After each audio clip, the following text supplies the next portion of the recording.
más interesantes porque es de alguna forma como clasificar el tipo de trabajadores y de trabajos que igual están inmersos en el sistema capitalista. Ellos no desarrollan muy a fondo cómo realmente estas economías populares que van en chancleta, por decirlo así, en el ejemplo metafórico que traen, eh, también se nutren, se fortalecen, eh, y se reconstruyen en las entrañas del capitalismo, ¿cierto? Hay autores que trabajan esto más desde el concepto, por ejemplo, de globalización desde abajo, para decir que incluso estas economías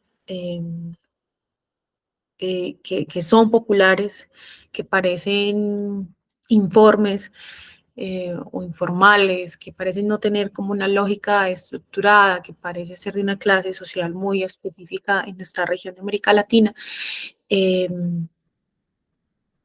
realmente en esta categoría de globalización desde abajo lo que se dice es el capitalismo le saca todo a este tipo de economías populares y para que haya incluso economías populares tienen que estar insertas en el sistema capitalista.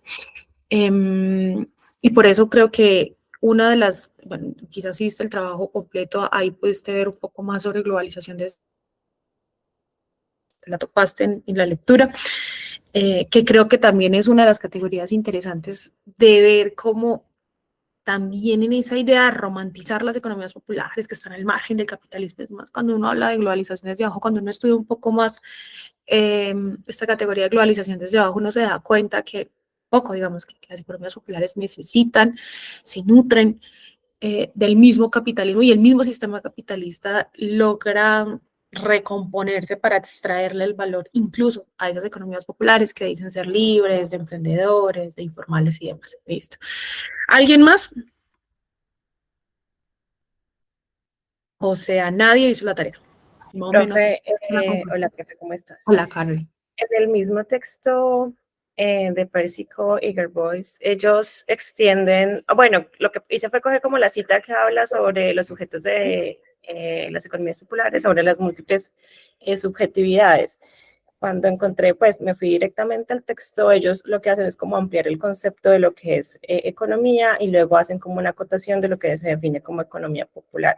Yo, pues, ¿qué destaco de ahí? Que ellos hablan de que básicamente es un trabajo desprotegido, que es básicamente, digamos, un foco donde existe desregularización, desprotección, precariedad, donde pues las instituciones realmente no hacen presencia y ellos destacan, digamos, como una definición de cómo serían las economías populares en base a lo que tienen. Entonces, ellos hablan de que hay muy poco capital constante, es decir, pues la maquinaria básicamente es maquinaria, como dijo la compañera heredada, hay muy, pues no hay muy poca tecnología, hay poca tecnología, hay baja productividad, existe informalidad en el intercambio y existen condiciones precarias, pues que tiene como todo el sentido de la desprotección que les mencioné antes. Y luego como pues más abajo hablaba como de las unidades económicas, que me pareció una bonita perspectiva de ver la economía popular y toca como muchos puntos, es decir, la economía popular no solamente es el ventero de la calle, no solamente es ese tipo de personas, sino que la economía popular puede ser también talleres familiares, puede ser también el trabajo doméstico que es el cuidado de las personas, también se enfoca mucho en la comunidad campesina, es decir, la perspectiva de lo que es economía popular también se desliga un poco de lo que uno tiene como la conciencia de el señor que parquea el carro, el señor que vende dulces en la calle, que tiene una chacita, es decir, uno como que amplía el panorama con esos conceptos. Muchas gracias, Carol. Claro, y una de las características, por ejemplo, muy fuertes de las economías populares que cuando uno estudia como casos en concreto empieza a identificar es, por ejemplo, esta cultura del autoconsumo, ¿cierto? O sea, uno cree que al margen de estos ejemplos que tú pones, Carol, de que parquea, de que tiene la chacita, sino de esas economías populares que son comunidades familiares que producen en familia, que sacan la venta de empanadas los domingos o la venta de sancocho de pescado. Eh, a mí siempre me ha llamado la atención, digamos, cuánto es el nivel realmente de ganancia de estas unidades de negocio o unidades productivas. Corallo, una de las citas que ustedes tienen ahí, usan más la denominación de unidades productivas, pero cuando uno las ve a fondo, uno ve un alto nivel de autoconsumo. ¿Qué es autoconsumo? O sea, que la familia, la misma familia o el primo o el sobrino o el abuelo, digamos, todos en la familia de la unidad familiar consumen. Y cuando uno mira cuánto es el autoconsumo, casi todos coinciden cuando uno hace como rastreo de investigaciones, que son más o menos el 70% del negocio. Entonces, piénsense ustedes qué tanto de ganancia pueden tener estas economías populares.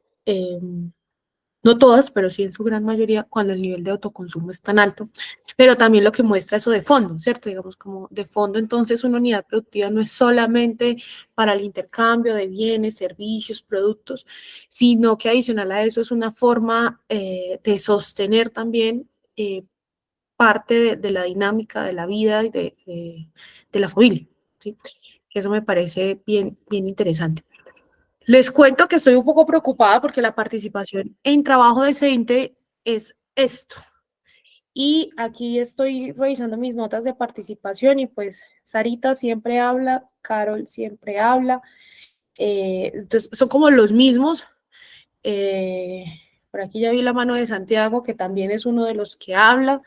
eh, entonces, pilas, porque la participación sí es muy importante en esta clase. Yo insisto, tratemos de hacer estas clases lo más ameno posible para uno como docente estar aquí con la camarita abierta, concentrada en la clase, con ustedes tratando de transmitirles algo de lo que hemos leído, de lo que hemos transitado por el mundo y ustedes ahí, uno sin saber si están, si no están, con las camaritas cerradas, muy complejo. ¿Sí? Entonces, porfa, tómelo como una recomendación cariñosa desde el principio de la clase, pero es importante que no se vayan a llevar sorpresas al final con ese tema de las participaciones. Entonces, María Juliana primero y luego Santi. Hola, profe, ¿cómo estás? Bueno, yo estudié la cita, la última, que habla sobre los escenarios en los que se dan las economías populares y se articulan a otras redes en el espacio de lo común. Bueno, encontré pues tu trabajo y en este apartado donde sale específicamente esta cita, haces referencia como al desconfinamiento de las mujeres en la economía popular. Entonces habla como de cómo hay trabajo que tampoco es remunerado y que en el caso de las mujeres que trabajan en una economía popular tienen que sortear entre la vida y el trabajo. Y también habla sobre la desmitificación de que el trabajo tiene que ser remunerado, pues como que sí debería ser, pero que eso no es lo que realmente sucede. En esta ocasión que hablamos de economía popular, me pareció muy interesante porque sí lo había escuchado, pero siento que las citas que usaste nunca había como logrado percibir de esta manera como tan, no sé, suena hasta poético, pero también cínico de la historia, pues, y de la realidad de nuestro país también. Me parece de verdad muy interesante. También creo que em, me gustaría pues que profundizara sobre estas citas que pusiste en esta, pues como en este trabajo, específicamente en la parte de la mujer, porque habla sobre lo común y hace referencia específicamente, sí, como a esta parte entre como esa noción clásica y liberal y también lo que lo que estamos viviendo en este momento, que es como ya no solo lo común, sino como, pues sí, lo que específicamente se ve. Entonces me gustaría pues como saber más sobre el tema. Muy bien, gracias, María. Claro, de hecho, una de las citas va muy intencionada porque casi que cuando uno lee sobre cualquier texto feminista o cualquier tema de trabajo remunerado, no remunerado o el valor del trabajo no remunerado, siempre hay una clasificación clásica, típica, que uno se encuentra que es la división entre lo público y lo privado, ¿cierto? Y en esa división de lo público y lo privado, que es lo público, lo que pasa afuera, lo que produce por lo que es el trabajo remunerado, lo que tiene éxito, lo que normalmente hacen los hombres, ¿cierto? Siempre como definimos el trabajo en lo público y el trabajo en lo privado como lo no remunerado, lo que no tiene valor, lo subvalorado, el que hacen mayoritariamente las mujeres y siempre nos hemos quedado como con esta división clásica. Pero Verónica Gago creo que es la argentina de la que les vengo hablando desde la clase pasada. Eh, es economista y también es politóloga, si no estoy mal, feminista, por supuesto, y ella, para el caso específico de América Latina, sobre todo haciendo una relectura de Silvia Federici, que es quien usa, una de las que usa inicialmente esta división clásica, lo público y lo privado. Verónica dice, bueno, pero es que Silvia hace la lectura en Europa, y lo habíamos visto en la clase pasada, yo haciéndola acá en América Latina, yo encuentro una tercera categoría. Y eso es como, me parece como uno de los aportes más interesantes en lo que tiene que ver con esta lectura específica, y es que ella encuentra la categoría de lo común para el trabajo que hacen las mujeres en esta región. Y entonces ella habla de lo público, lo privado y lo común. Y eso es novedoso, incluso porque nosotras a veces repetimos todo el tiempo lo público, lo privado, lo público, lo privado. Pero cuando esta nena empieza a hablar de la categoría de lo común para decir que son la realidad de las mujeres en esta región, en donde las mujeres no se han quedado confinadas necesariamente en cuatro paredes, sino que las mujeres han tenido que salir a lo público, a producir valor, a producir a través del trabajo, pero con muchas de ellas actividades del cuidado, ¿cierto? Entonces, la producción de alimentos, el cuidado de los niños en el mismo espacio público mientras están en el proceso de intercambio de las economías populares o de venta, intercambio de las economías populares. Y entonces uno dice, claro, es que como aquí no hubo proceso de industrialización, pues difícilmente las mujeres o todas las mujeres quedaron confinadas en una casa esperando que el obrero llegara, porque no veo, el tal obrero tampoco existe, ¿cierto? En la medida en que el tal obrero no existe, obviamente pues no estoy hablando de generalidad, estoy hablando no estoy hablando del total de la realidad, sino que estoy hablando de mayoritariamente qué pasó en nuestra región. Pues en ese orden de ideas muchas mujeres salieron, pero siguen saliendo, ¿cierto? Digamos, o quiénes son las que venden a través de las ventas por catálogo, por ejemplo. Si no son las mujeres que salen a lo público a tratar de vender productos, Avon, Nivel, Natura, bueno. Y lo hacen no quedándose confinadas en las cuatro paredes porque el tal obrero no existe, sino que ellas dicen, mi madre, tengo que salir a trabajar y tengo que salir a ver el sustento de esta casa, y salen y venden cosas o intercambian cosas o hacen parte de estos engranajes de ventas por catálogo, por traer solamente un ejemplo. Y eso es a lo que Verónica, pues Verónica obviamente no lo dice así, digamos, es una teórica, pero digamos, cuando uno trata de ponerle ya como el lente de lo empírico, uno logra ver que eso es a lo que Verónica se está refiriendo, a que nuestras mujeres, nuestra realidad, nosotras en esta región, no nos quedamos necesariamente confinadas, sino que salimos a producir, a trabajar en lo público, pero con muchas actividades del cuidado, del conocimiento nuestro, de no necesariamente un saber académico y demás, porque pues por supuesto estamos en una brecha muy amplia en donde las mujeres no hemos tenido las mismas oportunidades que los hombres, ni tan siquiera en términos de formación, ¿cierto?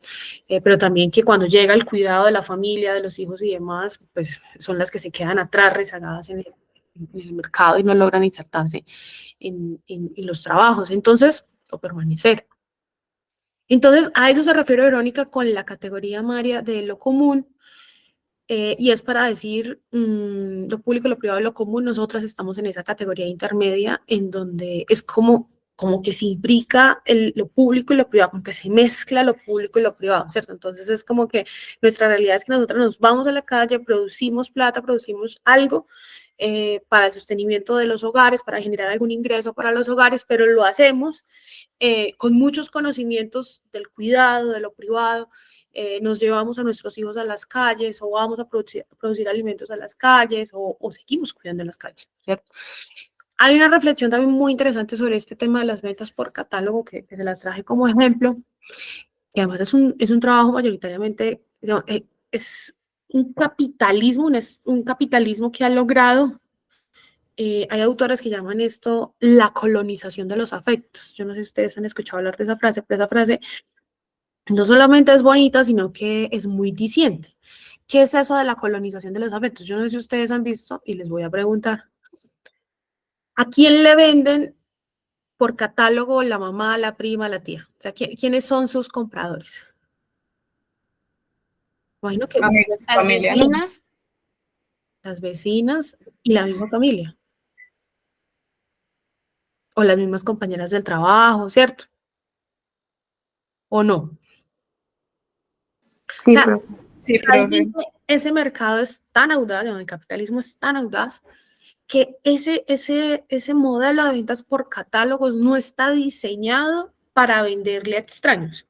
Está diseñado para que a través de esa definición de la colonización de los afectos pueda tener siempre un margen de venta regular al interior de un círculo muy cercano de esa mujer que está tratando de tener un ingreso, que es su primer círculo, la familia. A todos nos ha pasado que uno es como la prima que uy, otra vez con el brillito y uno, bueno, traiga después el brillito. Y uno el brillito es para ayudarle, ¿cierto? Uno dice, bueno, para ayudarle.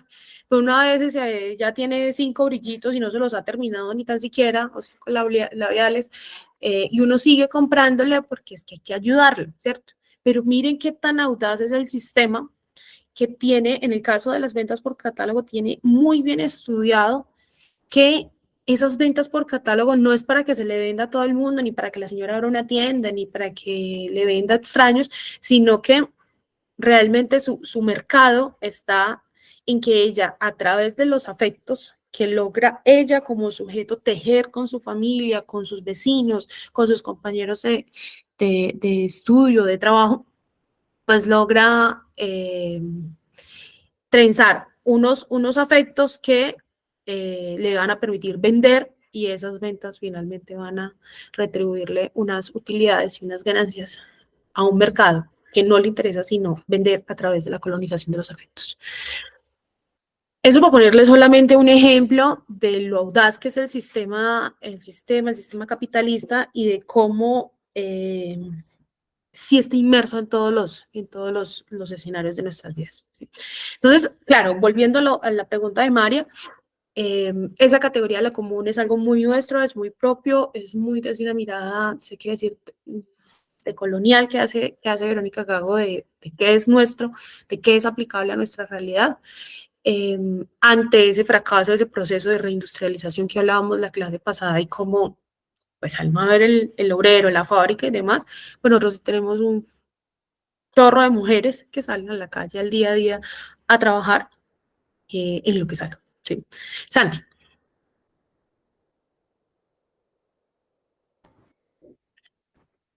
La profe y compañeros, espero se encuentren bien.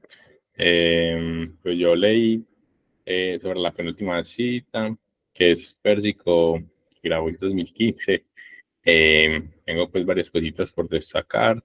Pues ellos nos comentan en un principio que esta economía se encuentra obviamente en la periferia, la conforman digamos que las personas que son excluidas por el Estado, ¿cierto? Que no cuentan digamos con esta protección y por ende tampoco van a tener digamos los derechos laborales como los estipula el Código Sustantivo del Trabajo, porque se encuentran en la informalidad.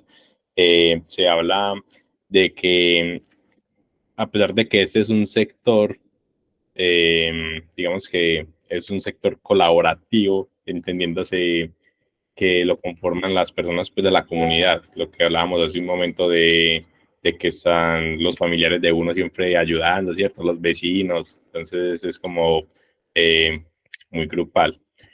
Otras cositas por destacar es que se dice que normalmente el trabajo debe gozar de la protección de las leyes. Y pues, a ejemplo de eso, tener un sindicato, el salario mínimo, pues tener salud, pensión, la jubilación, pues las cesantías, las primas, las vacaciones, y obviamente las personas que hacen parte de este sector no, pues no tienen nada de eso, porque trabajan en la informalidad, es prácticamente le pagan un salario y ya mira cómo subsiste con eso.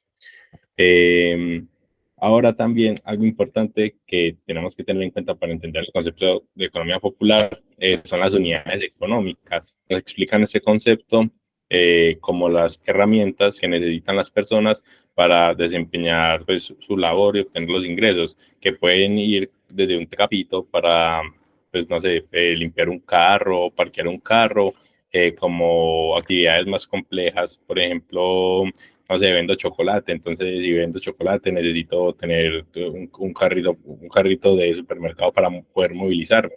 Entonces, ese sería mi unidad económica. Bueno, algo también que me llamó mucho la atención es que respecto a las relaciones laborales, pues hay tres, las independientes, que es cuando pues una persona se defiende solita, ¿cierto? El comunitario, cuando es que un grupo de personas pues ejercen una actividad, pero no hay, digamos que están en igualdad de condiciones, y la patronal, que es la que uno conoce normalmente en el mundo empresarial, que es cuando hay una persona que manda, ¿cierto? El jefe, el gerente, y así.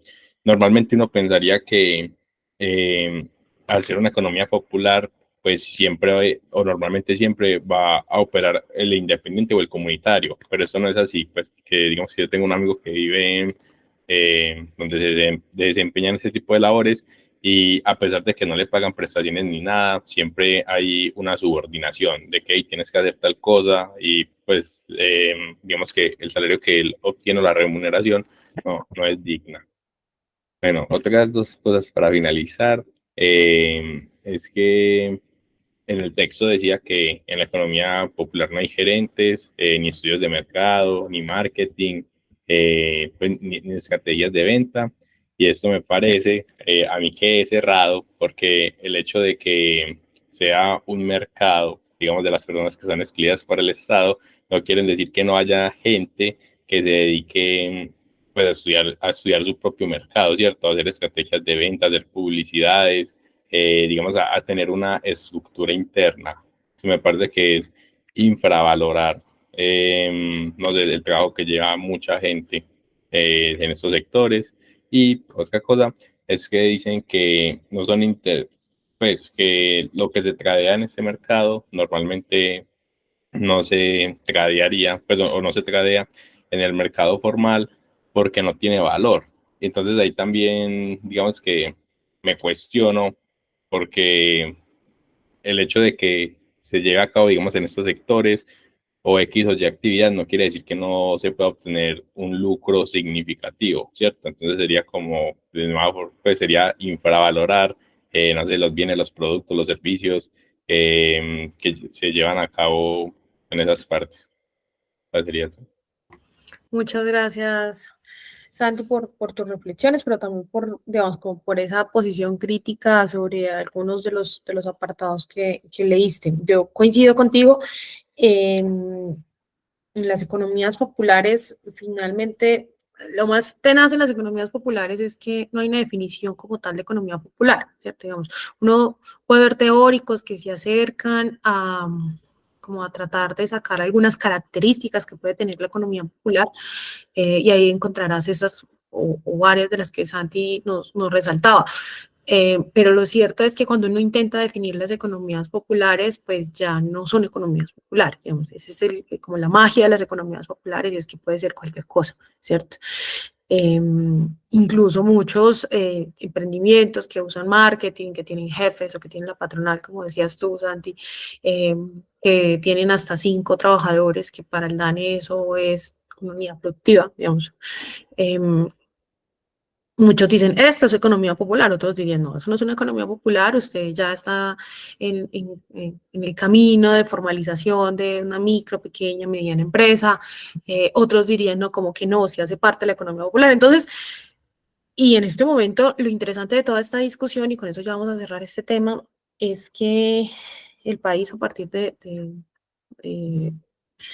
este presidente Petro, empieza a hablar de economías populares. En este país no se hablaba mucho de economías populares y entonces todo el mundo está y todos los ministerios están como que, sí, las economías populares de las que habla el presidente o en el Plan Nacional de Desarrollo, ustedes encuentran toda una cápita gigante que deberían de vérselos si les interesa estudiar un poco más este tema a fondo, sobre todo para que lo lean en el contexto nacional. Uno ve un capítulo gigante sobre economías populares y cómo el presidente Petro le quiere apostar a las economías populares a través de las alianzas público-populares, que esto es básicamente como decirle a las juntas administradoras locales, a las juntas de acción comunal, decirles, vengan para acá, ¿por qué no hacemos alianzas, por ejemplo, para la construcción de carreteras?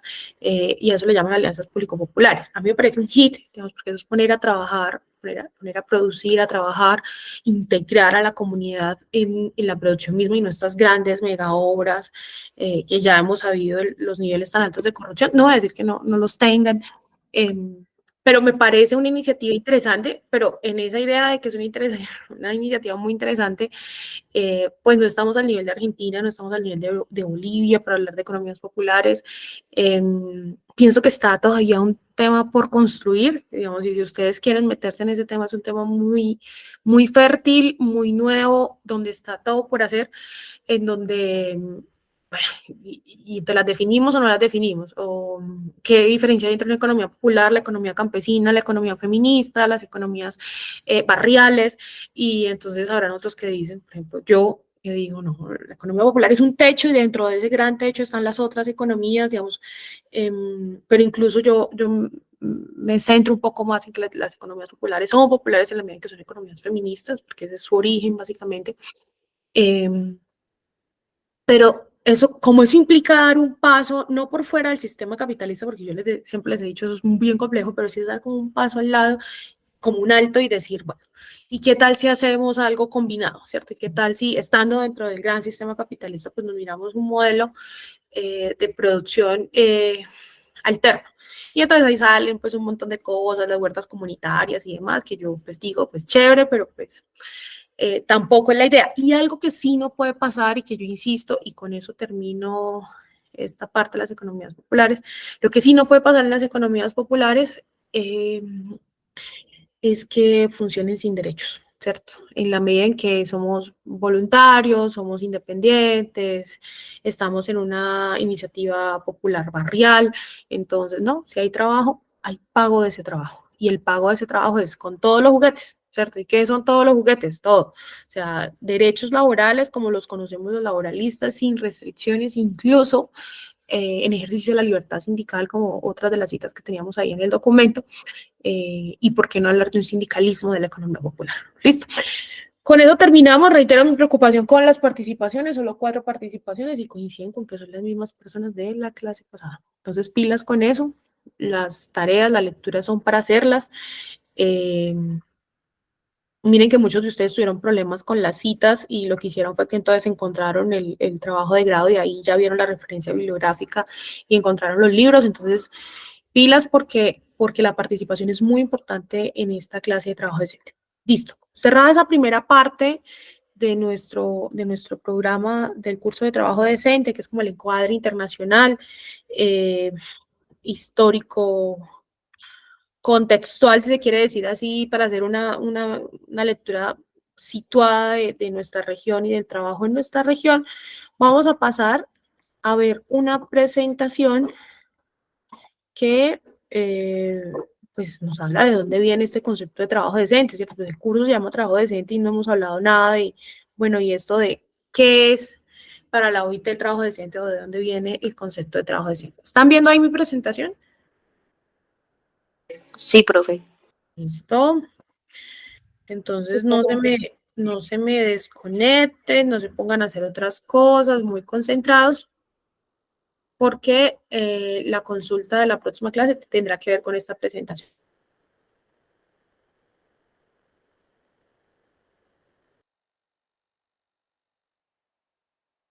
Listo. Entonces, lo primero es que el concepto de trabajo decente, pues es un concepto de la OIT.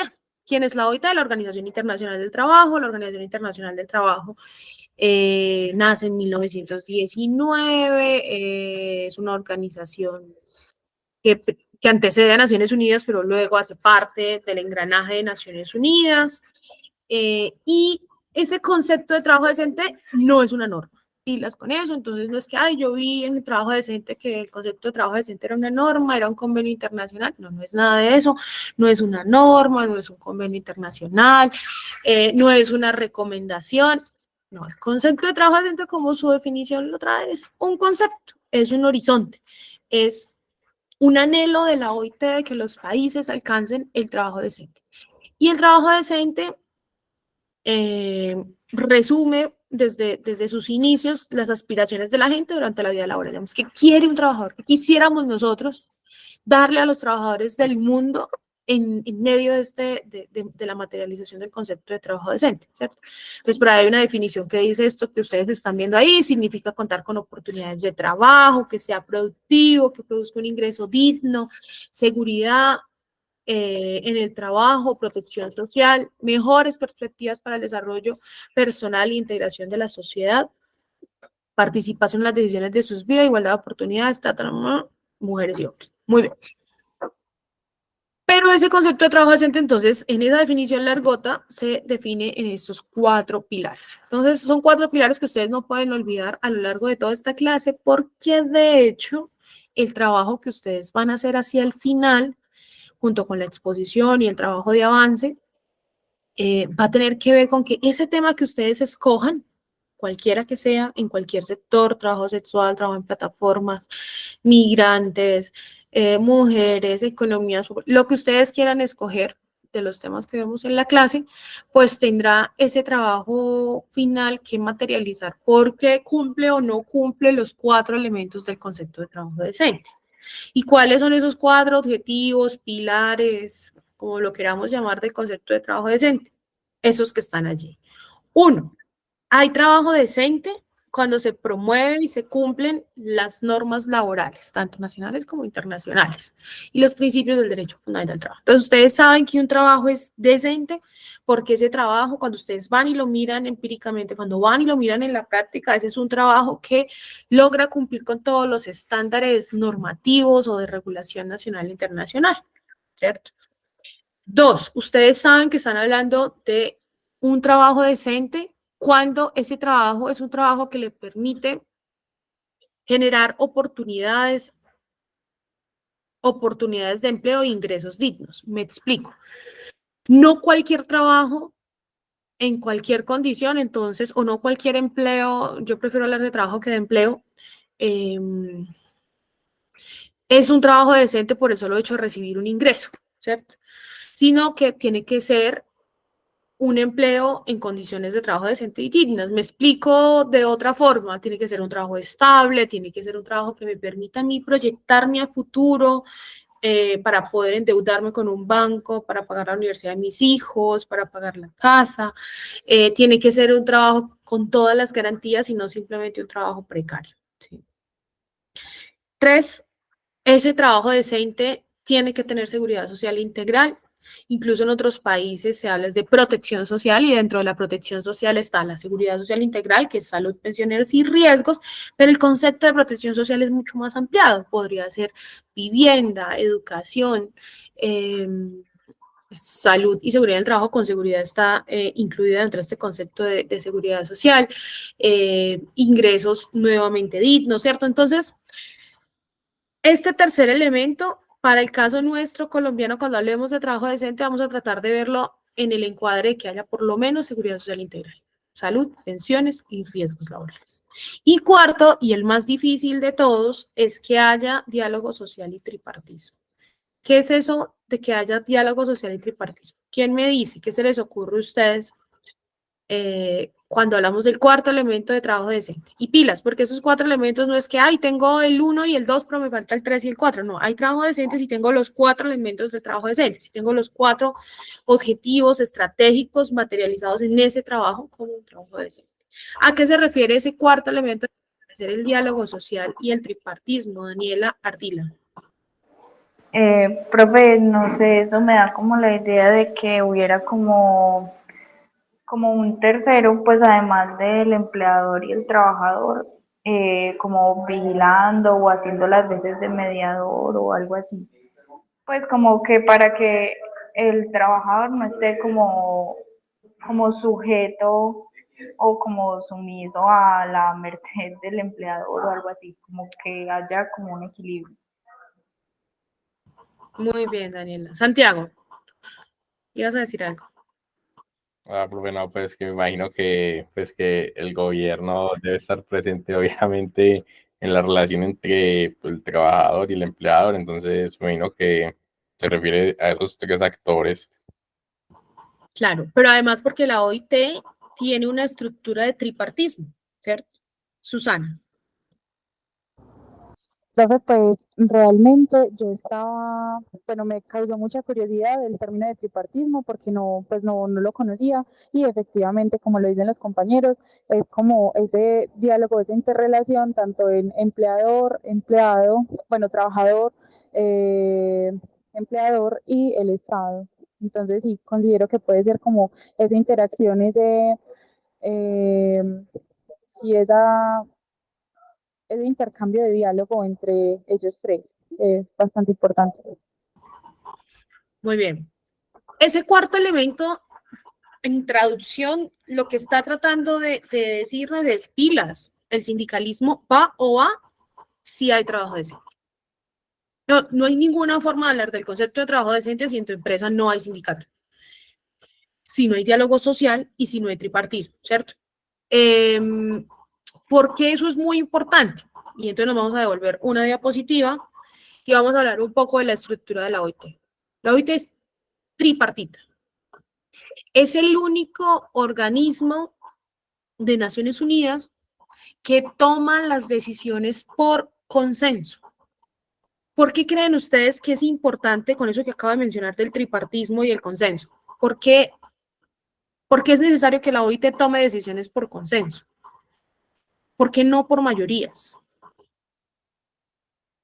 Estoy dándole la clave cuando hablo de tripartismo. Si fueran por mayorías, ¿cómo serían esas decisiones? Los otros organismos de Naciones Unidas pueden tomar las decisiones por mayorías. Y eso dentro de la democracia, pues es un criterio, ¿cierto? Para la toma de decisiones. Pero la OIT tiene algo muy bonito y es que todas las decisiones las toma por consenso. Susana.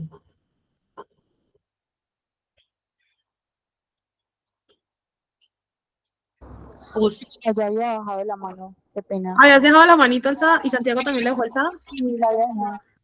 No, profe, yo quería decir que pues es mejor obviamente si se toma por consenso porque eso sería que se tiene en cuenta a todas las opiniones. No sé, normalmente cuando es por mayorías, no sé, por ejemplo, digamos si es la ONU, entonces digamos, los países que, por ejemplo, Estados Unidos, ¿cierto? Que uno sí o sí lo tiene que apoyar, es como dejar por fuera pues muchas condiciones que normalmente la gente no tiene en cuenta. Entonces, la parte débil del tripartismo sería obviamente el trabajador. Entonces, esto permite que no se desconozca ya sea la realidad de vida o por lo que están pasando los trabajadores, ya sean sus condiciones laborales.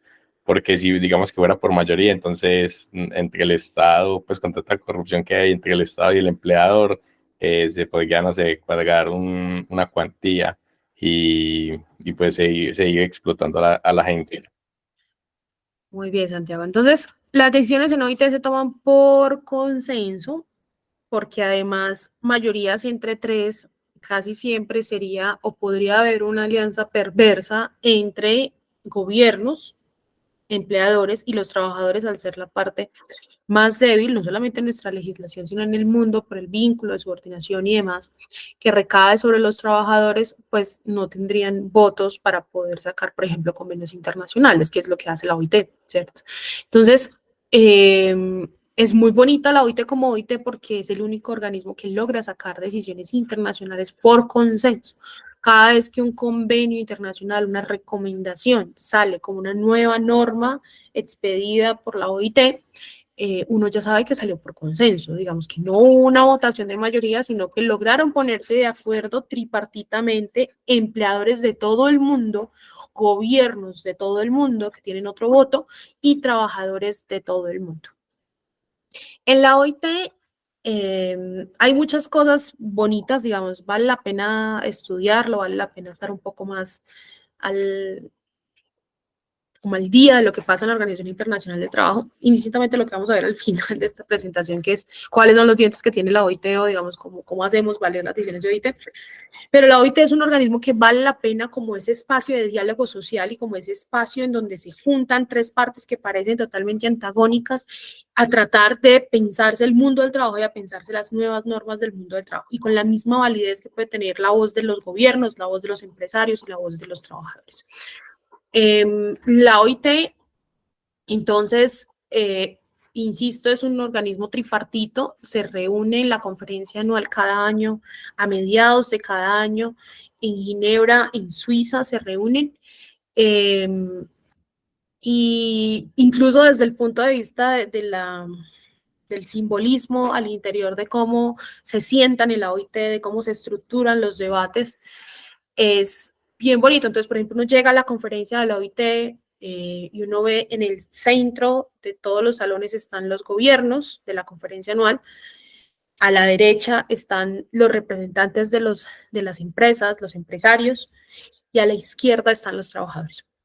Y eso tiene mucho sentido, sobre todo para los que poco saben de estos temas y entonces dicen, ay, sí, claro, ahí están las izquierdas progresistas, los trabajadores, el proletariado.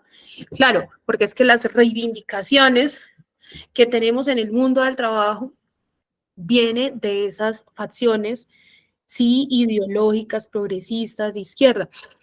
Allende decía, los trabajadores no en vano tenemos el corazón a la izquierda. Y es que tú no puedes desconocer la historia y simplemente decir, y eso es lo que hace la OIT, ¿cierto? Reconocer incluso desde el punto de vista del simbolismo en qué lado, en qué extremo sienta a los trabajadores y en qué lado sienta a los empleadores y en qué lado sienta los gobiernos. Y así se dan las sesiones y así se dan las reuniones al interior de la OIT. Y puede parecer insulso, puede parecer un detalle poco importante, pero a mí me parece que tiene mucho sentido, sobre todo cuando vienen esta avalancha de críticas, cuando los que somos laboralistas, pro trabajadores, pues defendemos una facción clarísima, pro trabajadora en el mundo, y lo defendemos a través de lo que más se nos parece que son algunas corrientes ideológicas progresistas y de izquierda, pero fueron sus orígenes, y se mantienen en el mundo en muchas de las facciones que acabo de escribir. Entonces, eso desde el punto de vista de cómo se organizan en la Conferencia Internacional del Trabajo. Pasan varias cosas, se reúnen tripartitamente y, por ejemplo, hacen un listado de los 20, 25 países que peor lo hacen. Que peor lo hacen es como cuáles son los que no cumplen definitivamente los convenios internacionales, teniendo la obligación de cumplirlos, y hacen como una especie de lista negra y los llaman al paredón y les dicen, bueno, Colombia, ¿qué ha pasado con esto, esto y esto? Y entonces Colombia tiene que salir con sus voceros y demás. ¿Quiénes asisten a la conferencia de la OIT? Tampoco es que puedan asistir todos los trabajadores o todos los empresarios. Pues del gobierno, pues claramente el Ministerio de Trabajo y quien delegue, el Ministerio de Trabajo, igual para los otros países. De los empleadores, pues quienes representan a los empleadores, ¿cierto? En el caso de Colombia, pues quienes se sientan en la mesa en el Ministerio de Trabajo, por ejemplo, cada año a definir el salario mínimo. ¿Cómo se define el salario mínimo en Colombia? Les pregunto a ustedes. Cada año. ¿Quién lo define? A ver qué tanto entendemos de este tripartismo cuando ya baja a lo nacional. ¿Quiénes definen el salario mínimo legal mensual vigente en Colombia? ¿Y por qué época se define? Profe, es según como la inflación de cada año y entre pues hay como un consenso o pues como una propuesta de los de los trabajadores que las personas o empresarios reciben y según la inflación pues como que se llega pues como a un acuerdo.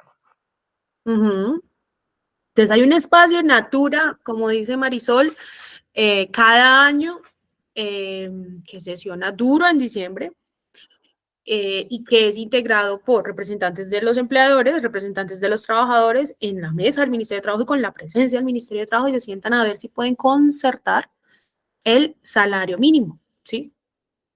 ¿Y con base en qué? Con base en varios indicadores, claro, la inflación es uno, pero también los costos de producción. Suman como varios indicadores, miran los años pasados y miran a ver si tripartitamente se pueden poner de acuerdo.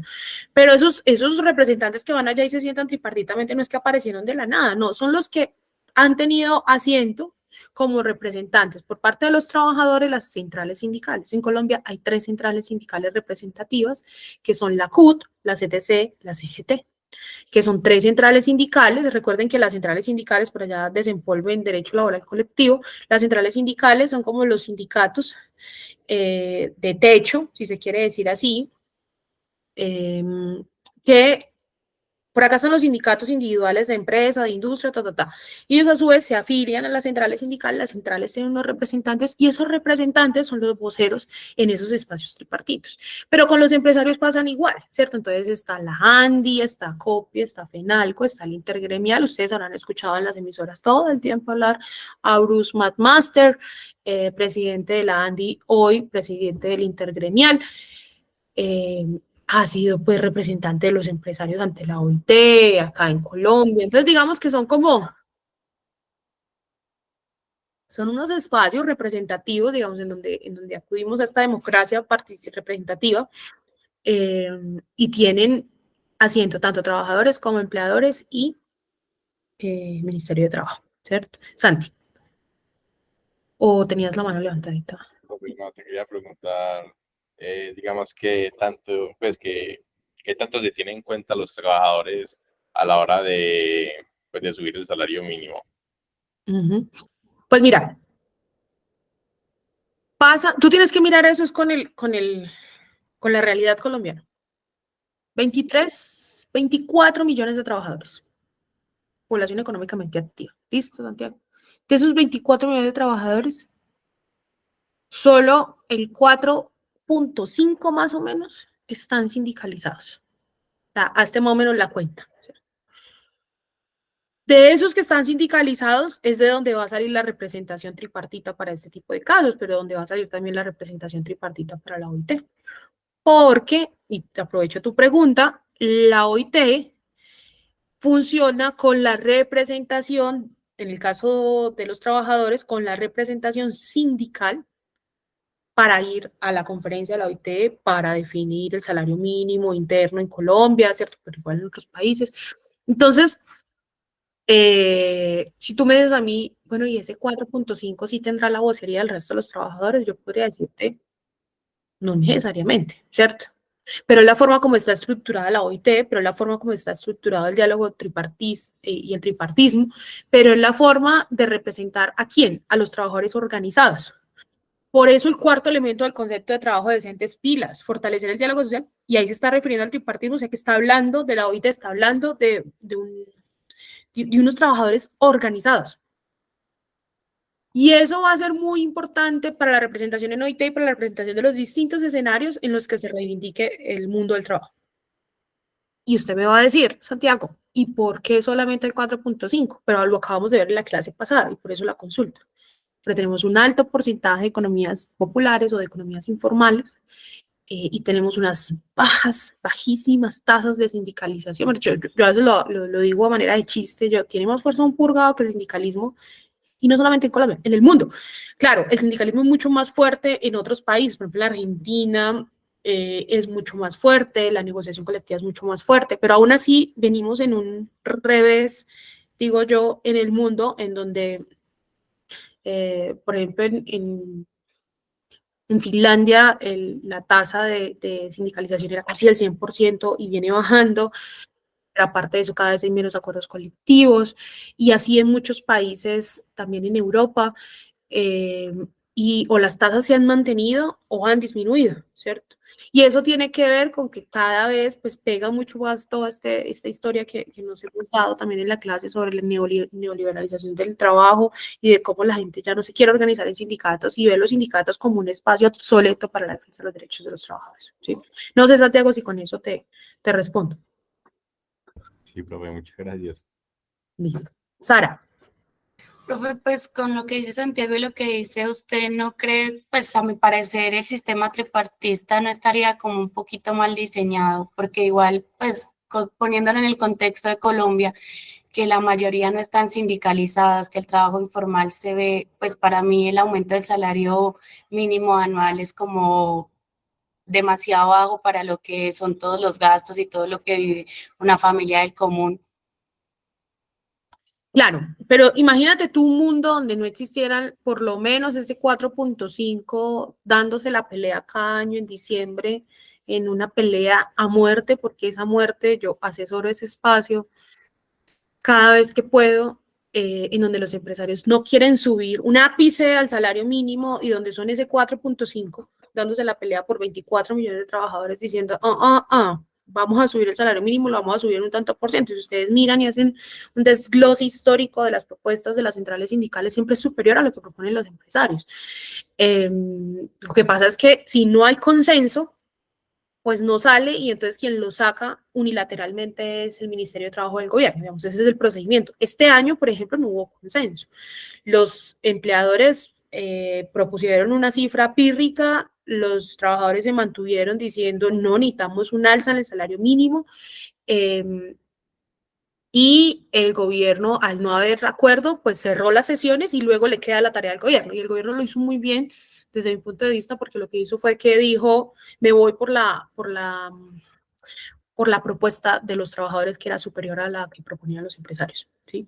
Entonces, imagínate, Sara, en donde ese 4.5 no estuviese ahí como gladiadores tratando de darse la pela, pues entonces quedaríamos sin representación, y por eso la necesidad, Sarita, de poderse pensar un mundo organizado. No es posible llevar a cabo ninguna lucha social, y no pensemos solamente en las sindicales, pensemos en una lucha social, si el pueblo no está organizado. O sea, si nosotros no tenemos organización de base, si no tenemos los jóvenes organizados pensando, si ustedes los líderes estudiantiles no están organizados pensando, si las mujeres no están organizadas pensando, si los afros no están organizados pensando, si el sindicalismo en general no está organizado pensando y proponiendo, difícilmente, o sea, quedaríamos en manos del sistema, que es finalmente lo que quieren, cada quien con su agenda individual, cada quien compitiendo, cada quien sintiéndose emprendedor, cada quien con sus problemas, cada quien solucionando en un estado ausente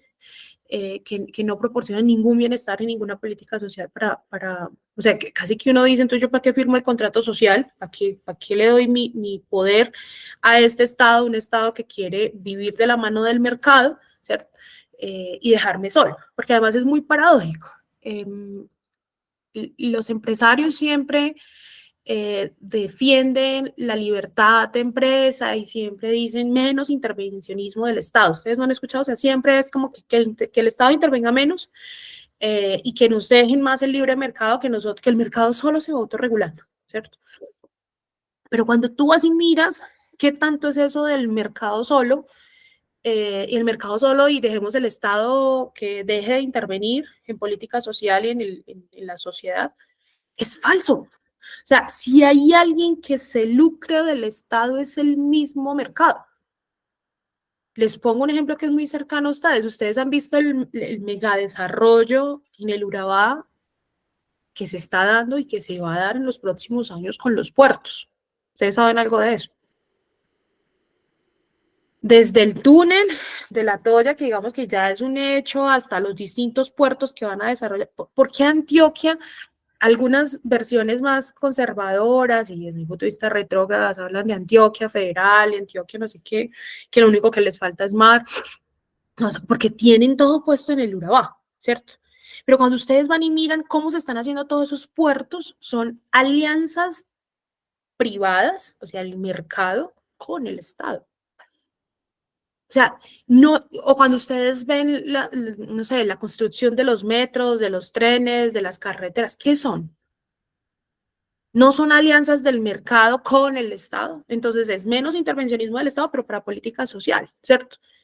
Pero cuando uno va y mira el mercado y mira a los empresarios, ellos no pueden existir si no es de una concesión, si no es de un mega contrato para una vía, un mega contrato para un túnel, un mega contrato para uno de los puertos en el Urabá, ¿cierto? Entonces, también hay que tener una visión un poco más crítica y ser muy estudiosos de realmente cómo es que se mueve el mercado y por qué toda esta idea también de que menos intervencionismo del Estado, pero cuando uno va y mira lo privado siempre está intervenido por el Estado. Entonces, imagínate ese escenario que ya existe en un mundo no organizado, ¿cierto? En un mundo donde cada ser humano va por la vida teniendo sus problemas y tratando de solucionarlos de manera separada. Lo que hace el sindicalismo y lo que hacen las organizaciones sociales realmente es tratar de equilibrar la balanza, ¿cierto? Una sola persona no puede hacer nada, ¿cierto? Pero muchas personas organizadas pueden equilibrar la balanza y poner discusiones interesantes en el país. Yo siento que esa es una de las grandes falencias que nosotros tenemos en nuestro país, y otros países también lo tienen, pero también hay que ser muy estratégicos en saber qué es lo que pasa de fondo. Y es que al sistema no le interesa que nos organicemos, al sistema no le interesa que tengamos mucho tiempo de compartir con otros, de organizarnos, de pensar y de poder, ¿por qué no?, accionar grandes movilizaciones con propuestas, con acción colectiva, porque no les interesa. Entonces prefieren, y todo hace parte de un engranaje, mantenerte a 12 horas de trabajo al frente de un computador o al frente de una fábrica o preocupado por tu subsistencia, porque también es otra estrategia, ¿cierto? Entonces no eres preocupado ahí del trabajo, sino preocupado porque no tienes el ingreso diario ni con qué pagar el arriendo de la habitación, y ya eso te abstrae, ¿cierto?, a un mundo de necesidades diarias en donde tú dices, no, yo quién voy a ir para la reunión a ver qué van a decir de cómo nos vamos a organizar en el barrio por el acueducto, por ejemplo. Yo no tengo tiempo de eso, yo no tengo para la bolsa de arroz. Y eso, Lula tiene un libro interesante sobre eso, donde dice, porque a veces también nos damos muy duro, ¿cierto? Y decimos, pero es que nosotros tenemos un lema y es, cada vez que alguien llega con un problema y nos dice, ay, mire, es que tenemos este problema de acueducto, tenemos este problema no sé qué, no sé cuánto, le decimos, organízate y lucha, compañero. Claro, pero ese organízate y lucha, compañero, compañera, lleva de la mano un problema intrínseco, y es, ¿usted cómo le pide que se organice y luche a un grupo de personas que están tratando de sobrevivir en el día a día? Y Lula, en su primer gobierno, yo ahora no estoy muy contenta con Lula, pero en el Lula de antes, no, es porque es que además también los progresismos nos hemos metido en unos rollos, ojalá tengamos más tiempo para hablar después, pero Lula decía, y yo como le pido a la gente que se organice y luche, si no tienen educación, o sea, acceso a las universidades o a la educación básica, si no tienen garantizada vivienda, o sea, no preocuparse por la vivienda, si no tienen garantizada la alimentación diaria, y eso les va a sonar a muchos, claro, comunismo. No, es que tú tienes que garantizar las necesidades básicas de la vida, ¿cierto? El agua, los servicios públicos, la comida, la educación y la salud, para poderle pedir a una sociedad, organízate y lucha, ¿cierto? Entonces, nosotros que nos dedicamos a eso en el día a día, sabemos que, por ejemplo, organizar trabajadores informales es durísimo, Sarita, porque los trabajadores informales te dicen, pues que yo o vendo o me voy a la reunión con ustedes. Pero pues las dos cosas no puedo, porque me voy a la reunión con ustedes, entonces como que llevo a la casa en la noche. Entonces, imagínate cómo está diseñado el sistema de manera tal que ni tan siquiera tenemos un chance de organizarnos como una base para la sociedad, ¿cierto? Como una base para avanzar. Y las grandes reivindicaciones en el mundo se han logrado es por los grandes procesos organizativos, por los grandes movilizaciones que inician en Europa, que inician con toda la revolución industrial y que bajan y que van llegando a... Y claro, nosotros tenemos otros procesos organizativos y también lo hacemos y hay que hacer lecturas y todas de ello, pero con seguridad el secreto es sociedades más organizadas. Eso es fácil, eso no es fácil. Pero entonces... volviendo al cuarto elemento del concepto de trabajo decente, diálogo social y tripartismo, entonces la realidad es que hay una representación de ese 4,5 que va a la OIT, pero bueno, los empresarios son menos, ¿no? Y tienen igual su representación y cada año van a la Conferencia Nacional del Trabajo y allá van y entonces miran si quedan en la lista de los 25 países. ¿Qué creen ustedes? ¿Colombia queda o no queda en la lista de los 25 países? En esa lista negra de la que vamos a hablar ahorita, de los países que no cumplen los convenios internacionales. ¿Qué creen ustedes? Juan Felipe, no te había escuchado la voz. Profe, sí, yo ya habíamos hablado. Lo que yo quería decir es que Colombia tiene como algo monista, que todos esos convenios, todo eso hace parte del bloque de constitucionalidad. Entonces yo digo que sí cumplen. Listo, entonces vamos a ver si, bueno, Juan y compañeros y compañeras, entonces, claro, Colombia ha hecho, es bueno suscribiendo convenios, ratificando convenios, tiene varios convenios ratificados, pero todos los convenios no hacen parte del bloque de constitucionalidad, ¿cierto? Eso va a ser, esa puede ser una de nuestras preguntas para la próxima clase, ¿cierto? ¿Cuáles convenios de la OIT hacen parte del bloque de constitucionalidad y cuáles no hacen parte del bloque de constitucionalidad? Creo que Sara ya tiene la respuesta. Sara. Profe, pues yo solo conozco uno, que es el 169, que es el que regula más que todo en cuanto a toda la legislación indígena, y luego lo acogieron en la Constitución. La consulta previa, claro que sí. El 169 es uno de ellos sobre consulta previa, pero hay varios convenios de la OIT que traen intrínseco, como lo decía Juan, derechos humanos, y si traen derechos humanos intrínsecamente, digamos, si desarrollan temas de derechos humanos, hacen parte del bloque de constitucionalidad. Pero es más que eso, ¿cierto? Entonces, digamos, vamos a tratar de ver qué convenios de la OIT hacen parte del bloque de constitucionalidad, cuáles no hacen parte del bloque de constitucionalidad, o cuál sería el criterio para ser parte del bloque. Por ahora les puedo adelantar a los que están acá en la clase concentrados, que hay unos que sí hacen parte del bloque, Juan, y entonces tienen rango constitucional, y otros que no, ¿cierto? Y que, pues, eso parte por también analizar si hacen parte del bloque en sentido lato, en sentido estricto, pero eso hará parte de la consulta que ustedes hagan. Entonces, muchas gracias, Juan, por darme esa gran idea para la consulta de la próxima clase. Continuamos. Entonces, esos 4 elementos del concepto de trabajo decente resumidos son que se cumplan las normas laborales, que sea un trabajo en el cual yo me pueda proyectar a futuro, genere un empleo real, porque no puede ser cualquier empleo. O sea, ustedes no me pueden decir, no, mira, sí, allá se cumple el concepto de trabajo decente porque ese trabajador tiene un empleo, pero cuando usted ahí mira el empleo, entonces es un empleo un trabajo súper por horas, que le pagan menos del salario mínimo, que no tiene estabilidad, que no le dan licencias, que le descuentan todo. Entonces yo digo, pero pues no me hables de ese trabajo, eso no es un trabajo decente, ¿cierto? Es un trabajo que realmente, en ese segundo ítem que está ahí, que realmente genere oportunidades de empleo e ingresos dignos, digamos, que él sí pueda proyectarse a futuro, que esa persona pueda proyectarse a futuro con ese trabajo, como una seguridad. El tercero, que haya seguridad social integral, así vamos a quedar, salud, pensiones, riesgos. Y el cuarto, que haya diálogo social y tripartismo, que una forma de leer esto es que haya sindicalismo, o sea, que hayan trabajadores organizados. Y ustedes me van a decir, profe, ¿y tiene que ser sindicalismo? Miren, yo les voy a decir lo siguiente. En los últimos años en la OIT han habido muchas excepciones con relación a este término del sindicalismo, que han venido justo de estas facciones no organizadas de trabajadores que no necesariamente se ven en sindicatos.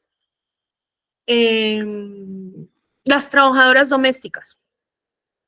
Cuando las trabajadoras domésticas estaban discutiendo la adopción o no del convenio 189 de la OIT, que es el convenio que habla sobre condiciones de trabajo decente en el trabajo doméstico, que por demás está ratificado por Colombia, y que es un gran logro de las mujeres, la OIT aceptó en las discusiones, porque hay por comisiones discusiones cuando se va a adoptar un nuevo convenio, y son discusiones de años además, aceptó la participación de asociaciones, por ejemplo. Ustedes me van a decir, profe, pero ¿cómo así asociaciones? Esto no era pues una cosa del sindicalismo, que el sindicalismo, la representación, que el 4.5. Se aceptó justo porque la OIT entendió y nos leímos como, bueno, a ver, en el mundo del trabajo hay un montón de trabajadores no organizados y que no están organizados ni tan siquiera están en sindicatos, incluso pueden estar en asociaciones o en redes, en plataformas, pero hay que escucharlos y hay que escucharles para saber qué quieren de un posible convenio sobre trabajo decente en el trabajo doméstico. Y se aceptó la discusión de asociaciones y demás organizaciones y por ahí empezó. Y va a seguir así, ¿saben por qué? En este momento se está discutiendo la posible existencia de un convenio internacional sobre plataformas digitales, que es uno de los temas que vemos también aquí en este curso de trabajo decente. Y no todo está en sindicatos, hay asociaciones, hay redes, hay plataformas, y va a tocar escucharlos a ellos y que la OIT se abra a escuchar facciones más allá del sindicalismo, porque no necesariamente los procesos organizativos tienen que entrar por el sindicalismo, ¿cierto? Chévere que entren por el sindicalismo porque eso te permite tener de uno una agenda laboral, ¿cierto? Y no te desvías mucho, ¿cierto?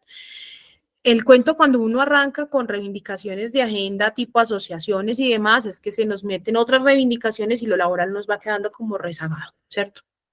Porque no hay una defensa clara en Colombia de, por ejemplo, la agenda laboral de la población afro.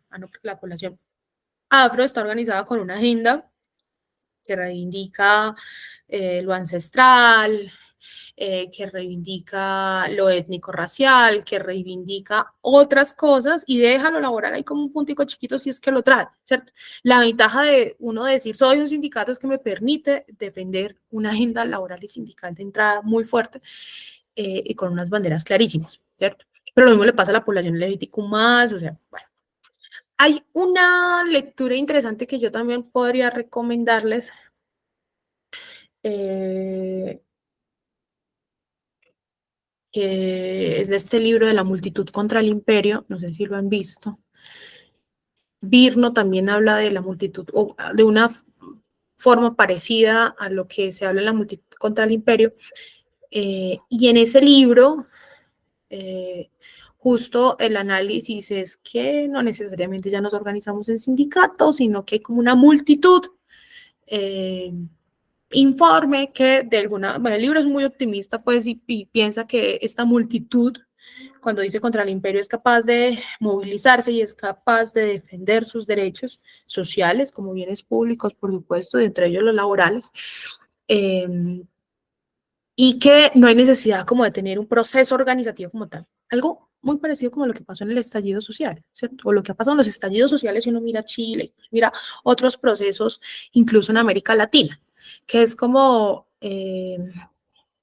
la gente ya cansada que se sale a las calles y dice,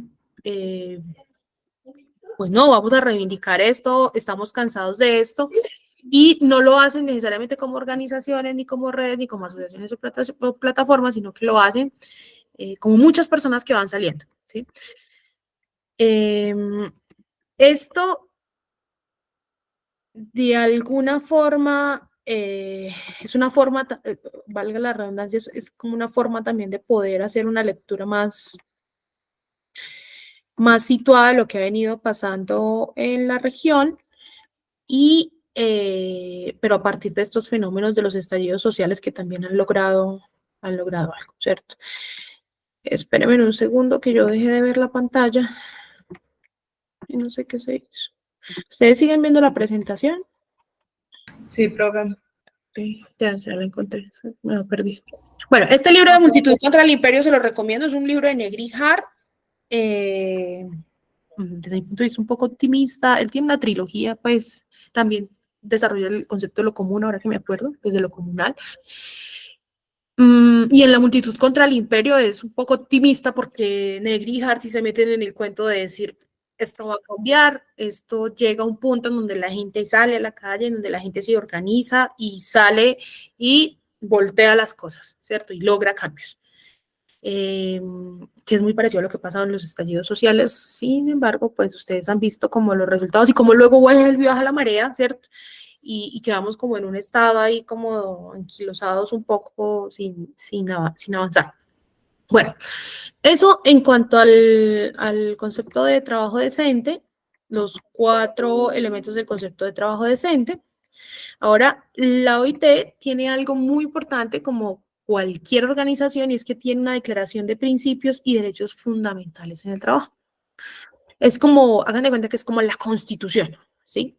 Y esa Constitución trae esos 4 elementos que ustedes logran ver ahí, que son a su vez 4 temas que regula mediante convenios internacionales, que incluso no requieren ratificación. Digamos que como hacen parte de ese conglomerado fundamental, de ese acápite de derechos fundamentales, de esa constitución de OIT, pues no requiere ratificación, sino que por el solo hecho de ser usted un país que está en Naciones Unidas, usted como mínimo se tiene que obligar a respetar esos 4 temas que están ahí. Y si ustedes miran el primer tema que aparece ahí, ¿cuál es? Libertad de asociación, libertad sindical y derecho a la negociación colectiva. Y entonces aquí muchos se sorprenden y dicen, ¿pero cómo así? Claro, o sea, para los empresarios, las empresas, los empleadores que dicen, a mí sí me gusta el trabajo decente, pero sin sindicatos, la invitación, o a congresistas que hoy en Comisión Séptima, por ejemplo, Salcedo, dicen, la reforma laboral me gusta todo, menos la parte de derecho laboral colectivo, pues habría que decirles, amigo, amiga, pues mírate la Constitución, mírate la Declaración de Principios Fundamentales del Trabajo de la OIT y pues me cuentas en qué nivel está el derecho a la libertad sindical, de asociación y negociación colectiva, porque no está en cualquier parte, no hace parte de cualquier tipo de convenio, no todos los convenios son fundamentales. Hay convenios de muchas formas, y este es un convenio fundamental, es un convenio que incluso no requiere ratificación. Ergo, los temas de derecho laboral colectivo en un país son fundamentales, no solamente porque promueven los procesos organizativos de una sociedad y demás, sino porque en el mundo, desde 1919, se tiene clarísimo que sin organizaciones sindicales, sin el ejercicio de la libertad sindical, es muy difícil, casi imposible regular la fuerza y la barbarie del mercado. La única forma de contrarrestar, de poder generar un equilibrio en donde el mercado no se absorba, no se logre absorber toda la fuerza de trabajo y sacarle todo el valor a cambio de nada, es a través de las organizaciones sindicales. Y eso lo entiende la OIT, lo entiende el mundo, pero no lo entiende Colombia. No lo entienden los congresistas que están ahora, imagino que Carlos Guarnizo les dijo algo de eso, los que están tramitando ahorita en Comisión Séptima de Cámara de Representantes la reforma laboral, en donde hay una oposición fuertísima por parte de los congresistas de oposición y de derecha de este país a la cápita de derecho laboral colectivo, a mejorar la cápita de derecho laboral colectivo, que es mejorar los derechos de sindicalización y de negociación colectiva para ese 4.5 y que ojalá puedan crecer en este país.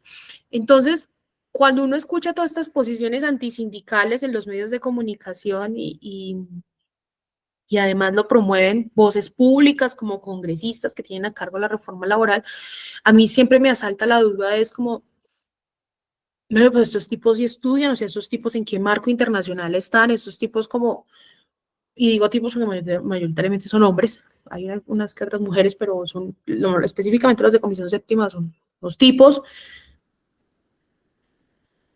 que dicen a mí la OIT no me importa, ¿cierto? Y eso pues de que el derecho a la libertad sindical es un derecho fundamental y se protege, y no me interesa, ¿cierto?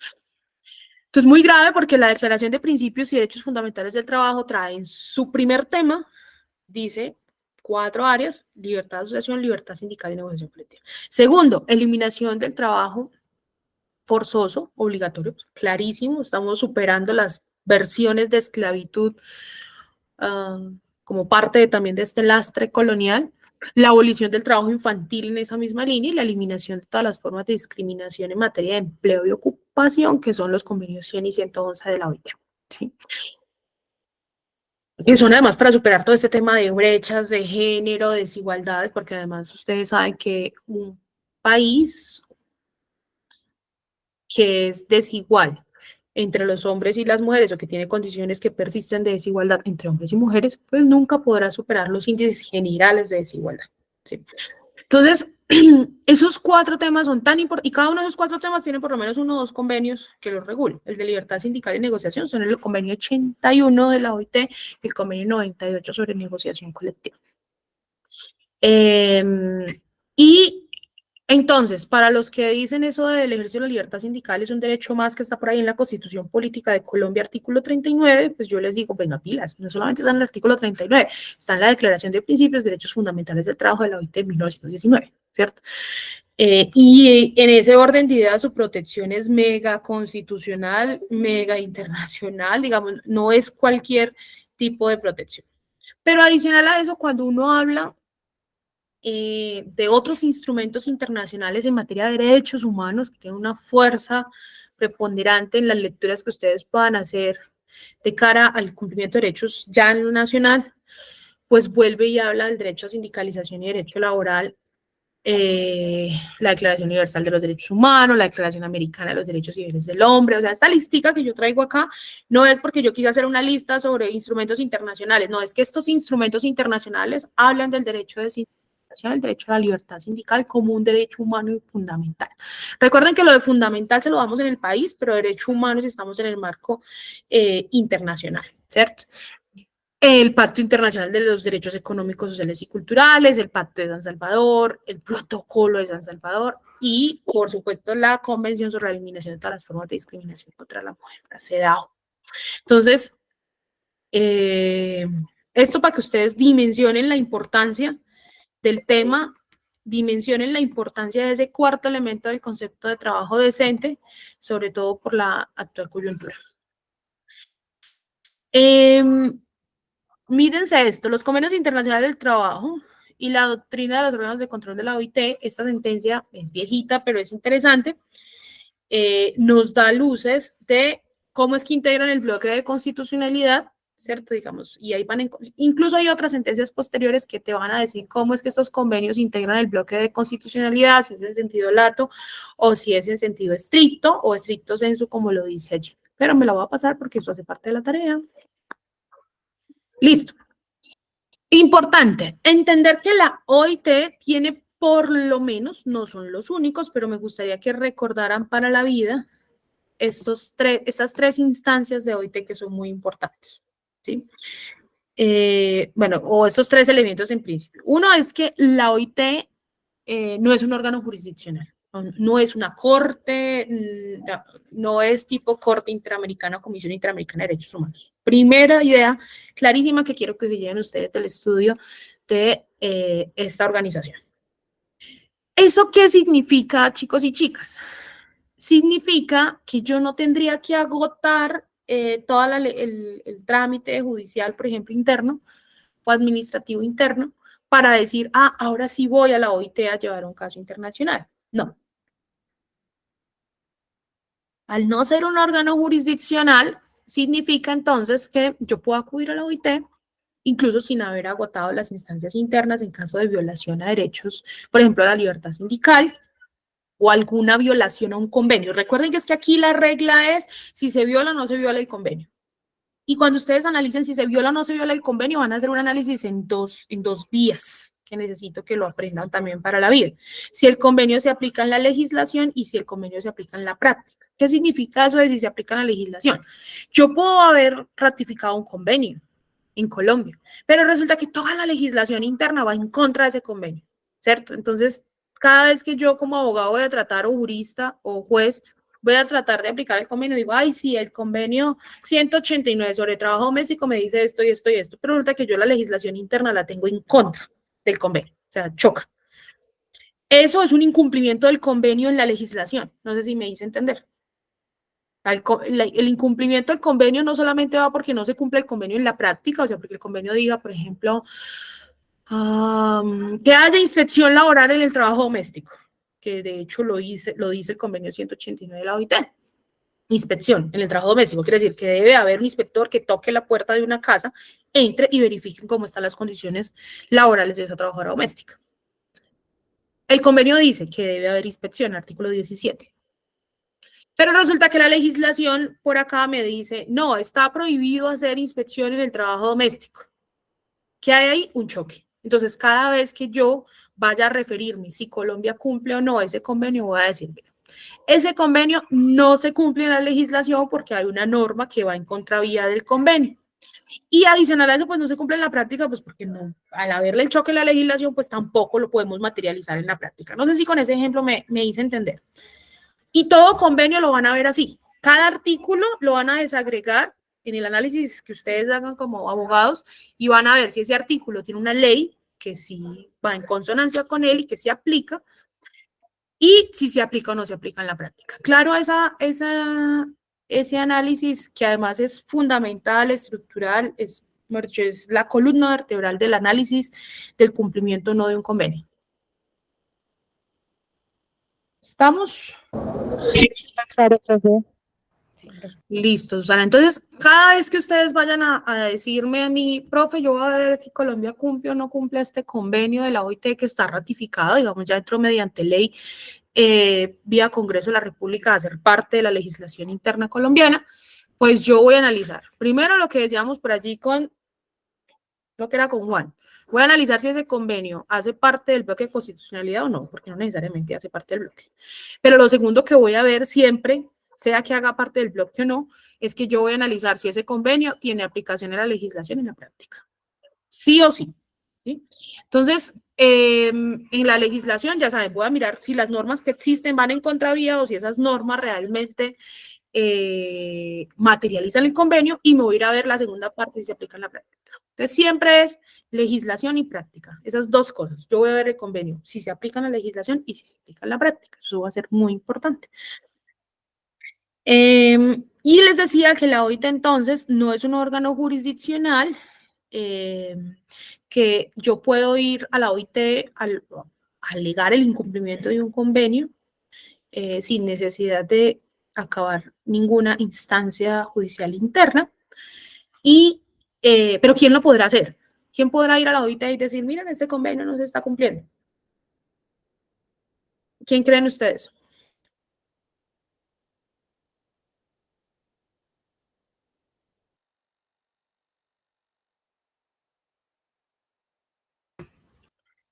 ¿Quién tendría esa potestad de ir a la Organización Internacional del Trabajo cada año en Ginebra, en junio, y decir... ¿Los sindicalizados? Los representantes, claro. Entonces, los que decíamos ahora, las centrales sindicales en la CUT, la CTC y la CGT, normalmente van 2 personas por cada central, y recogen, antes de viajar, pues recogen como, bueno, ¿cuáles son los convenios que están ratificados y no se están cumpliendo? Ah, que son el no sé qué, el no sé cuántos y el no sé dónde. Ah, listo. ¿Y por qué no se están cumpliendo? No, no se cumple la legislación por esto y no se cumple en la práctica por eso. Y eso posiblemente hace que uno entre en la lista de los 25 países, que era una pregunta que habíamos hecho.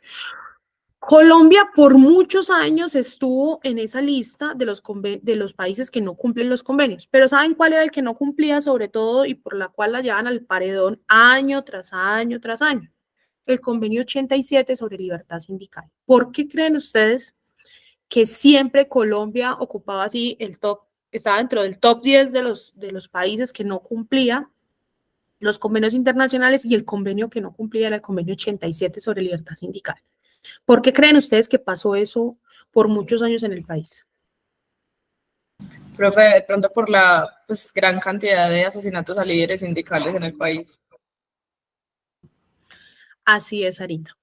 Más de 15.000 violaciones a la vida, libertad e integridad, 15.000, de personas sindicalistas en todo el país en menos de 3 décadas.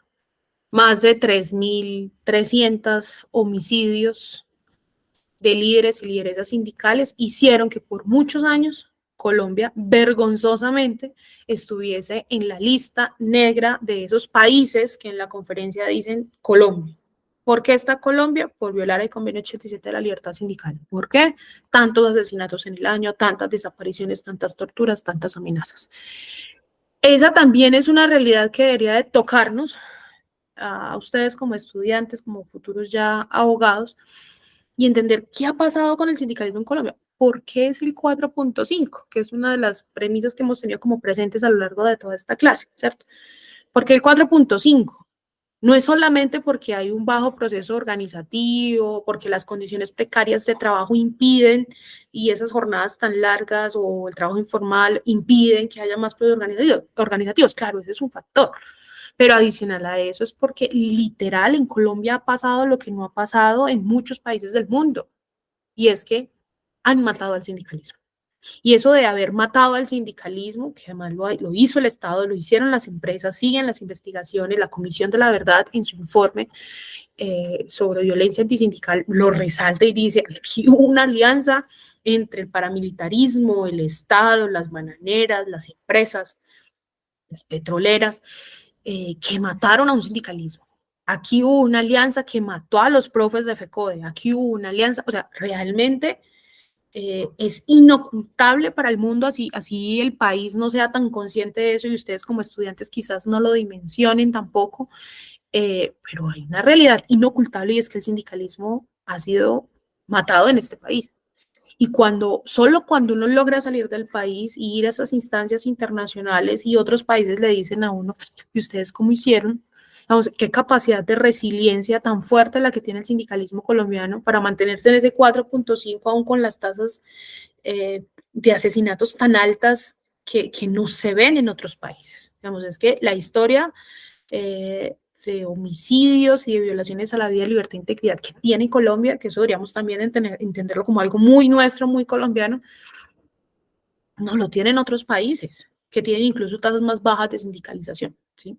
Entonces, desconocer el sindicalismo como un actor que se ha mantenido parado, con todos los defectos que pueda tener, como cualquier movimiento social que tiene defectos, pero reconocerle su capacidad de resiliencia, de resistencia, de mantenerse así sea en este 4.5, tratando de defender los derechos de los trabajadores, creo que es algo importante que debería de pasar por toda la academia, por las universidades, por los colegios, porque existe una cultura de estigmatización muy fuerte hacia el sindicalismo, una narrativa construida en contra del sindicalismo que no se compadece con la realidad, ¿cierto? Que cuando uno sale al extranjero, insisto, la gente siente demasiada solidaridad y siente demasiada rabia incluso de lo que le pasa al sindicalismo, de lo que le pasó al sindicalismo colombiano y cómo seguimos, ¿cierto? Todavía con una narrativa en contra del sindicalismo, en contra de la parte colectivo de la reforma laboral. Entonces, ese 4.5 también tiene que ver con lo que resalta Sarita y es la violencia antisindical, ¿sí? Entonces, claro, los que van a la OIT, bueno, y les decía, y estuvo por muchos años Colombia en esta lista de los países que viola la libertad sindical, que no cumple el convenio 87, ni en la legislación ni en la práctica, se le hacía el análisis, y dejó de estar ¿cuándo? Con primero una misión de alto nivel en el 2011 que aceptó Colombia, o sea, cuando Colombia acepta que la OIT venga y vigile qué está pasando con todos estos temas, cuando se nombran los juzgados OIT para investigaciones de crímenes contra sindicalistas, no funcionó, pero pues el hecho de que el Estado haya tenido una voluntad de dejar que eso funcionara, perdón, pues ya es mucho cuento, digamos, ya para la OIT eso es un paso voluntario. La OIT es un espacio eminentemente político, todo ese tipo de cosas hacen que ya no aparezca en la lista. Luego, con Santos, el proceso de paz, entonces dicen, no, Colombia es un país en proceso de paz, no lo vamos a meter en la lista. Luego, con las elecciones de Gustavo Petro, como el primer gobierno de izquierda y progresista en toda la historia de Colombia, dicen, no lo vamos a meter en la lista de OIT, y menos ahora con el proceso de paz del ELN. Entonces, como es un organismo eminentemente político, todas estas acciones como voluntarias del Estado por superar la guerra, dar un paso hacia la paz, pues hacen que no lo metan en esta lista. Y no venimos entrando en la lista. Y eso también tiene que ver con que cada vez hay menos líderes sindicales asesinados, eso hay que resaltarlo. Hay más líderes defensores de derechos humanos, eso es cierto, han aumentado y se han mantenido en ascenso los asesinatos a líderes sociales, defensores del agua, del medio ambiente, de las mujeres, o sea, de los derechos de las mujeres. O sea, hay un aumento en esto, pero no tanto en el sindicalismo. Y ustedes me van a decir, ay, pero entonces, ¿por qué a los sindicalistas ya no los matan? Yo, no, siquiera ya no los matan, pero eso también tiene que ver con un escarmiento, ¿cierto? Digamos, es la política del escarmiento. O sea, yo te mato por 30 años, y pues ya quién va a querer ejercer el sindicalismo como se ejercía antes, ¿cierto? Entonces ya la gente ejerce el sindicalismo, pero con sus restricciones, y dicen, yo no me voy, si a mí me llega una amenaza, yo paro. Antes no. Y eso también debilita mucho, no solamente el proceso organizativo, sino el tipo de agendas que reivindican. Entonces ya es un sindicalismo que reivindica un poco más como cuestiones más específicas, mucho sindicalismo amarillo, que es el que llamamos que es patronal, que es una empresa creando su propio sindicato para que no digan que es antisindical. Entonces la empresa crea el propio sindicato, le llamamos sindicatos amarillos, así le llamaban en México, también le llaman sindicatos blancos. pero son sindicatos patronales, ¿cierto?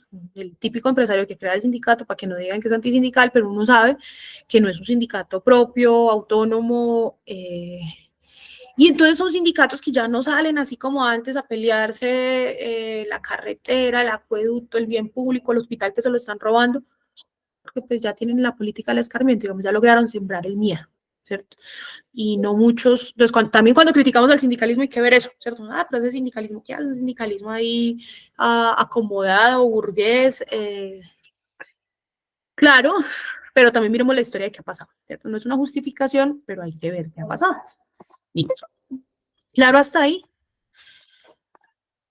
Ahora, hay por lo menos tres órganos de control de OIT muy importantes que ustedes deben tener en cuenta.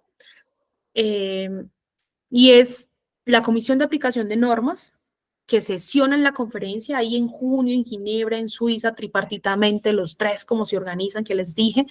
Está el Comité de Libertad Sindical y está la Comisión de Expertos en la Aplicación de Convenios y Recomendaciones. Este tema es súper apasionante, que ustedes puedan salir de este curso de trabajo decente sabiendo cómo es la estructura de la OIT y sabiendo como cuáles son las instancias que tiene la OIT y por qué en el día de mañana sean ustedes unos asesores tipo OIT que conozcan muy bien cómo funciona el sistema interno y los órganos de control de la OIT y puedan asesorar de mejor forma sus casos, ¿sí? Entonces, ¿había una mano levantada? No. Ok, solamente escuché una manito, pero no era una manito, creo. Listo, entonces lo primero es que la Comisión de Aplicación de Normas, ya creo que la evacuamos, sesiona cada año en medio de la conferencia, analizan estos 20 y algo países que no cumplen los convenios, los llevan al paredón y no les gusta estar ahí. Entonces me van a decir, bueno, ¿y cuál es la consecuencia de estar ahí en la Comisión de Aplicación de Normas como los peores países que no cumplen los convenios? Consecuencias políticas, consecuencias de tipo mercantil, de tipo de política económica, en principio, ¿cierto? Ese es como bloqueos, digamos, entonces un país que no es seguro para, ¿cierto? Aquí hay países que siempre están en la lista, Madagascar, por ejemplo, ¿cierto?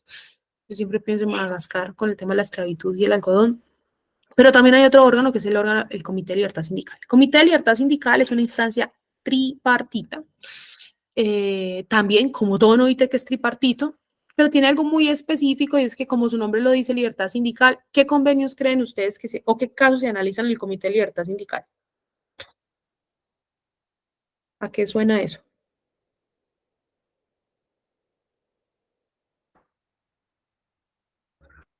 Ya no Me suena. repite la pregunta, por favor.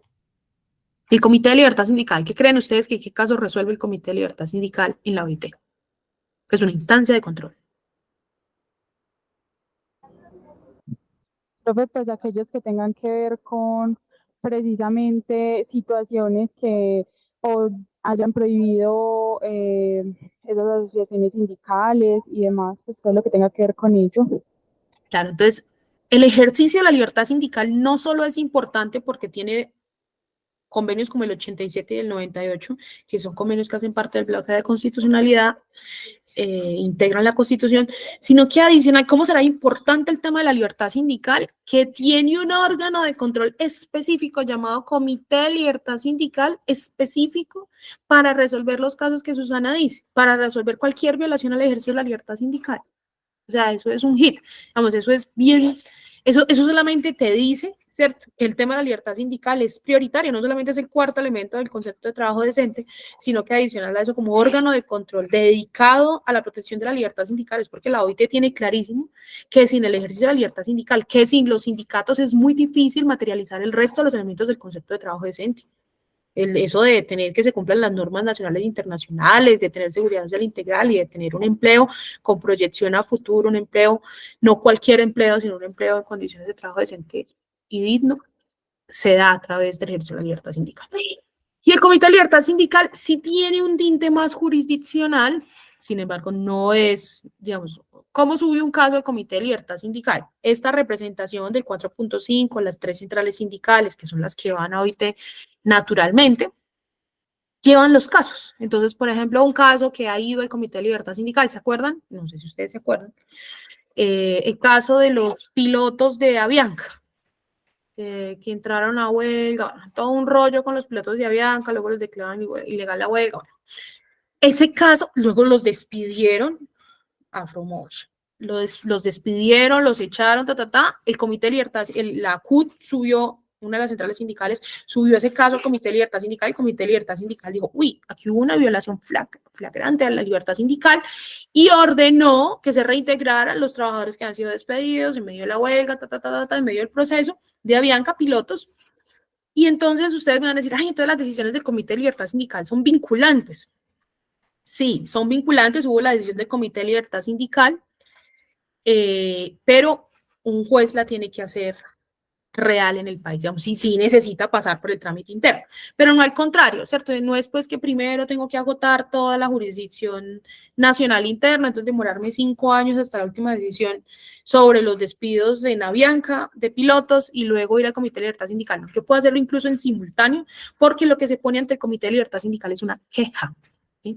Y esa queja la analizan tripartitamente, como les dije, empleadores, trabajadores y gobiernos, hay unos representantes allá, no son todos, unos representantes, y deciden y toman la decisión. ¿Eso sirve? Claro, le sirvió a los pilotos y le ha servido a otros trabajadores que salga la decisión del Comité de Libertad Sindical y luego uno activa la vía jurisdiccional y va y materializa esa decisión del Comité de Libertad Sindical. Pero también está la Comisión de Expertos en Aplicación de Convenios y Recomendaciones.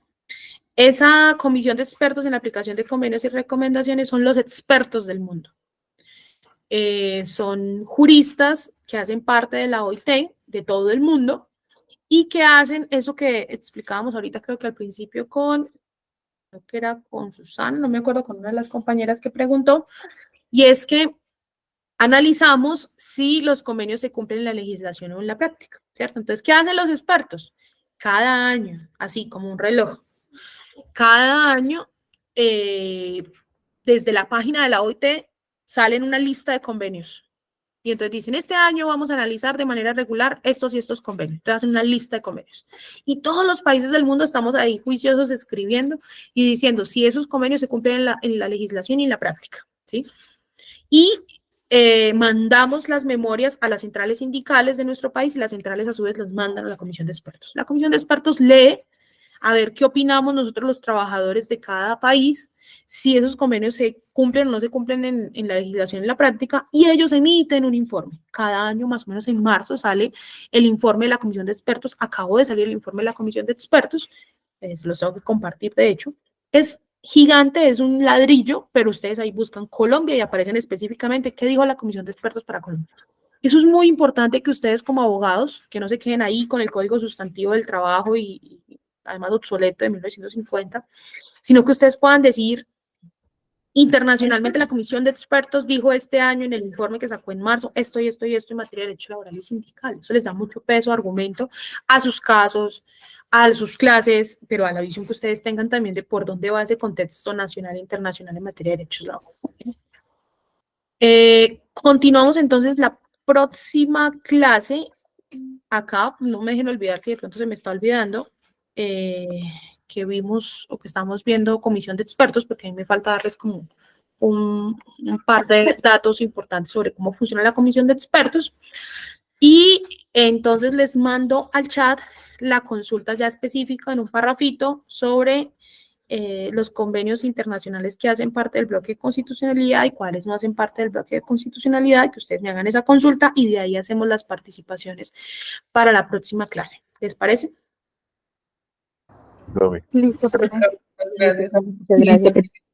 Bueno, les deseo un feliz fin de semana y como yo soy insistente, persistente y no suelo desistir, insisto en que para la próxima clase, si pueden prender las cámaras, maravilloso.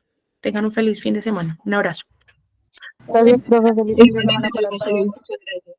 Chao.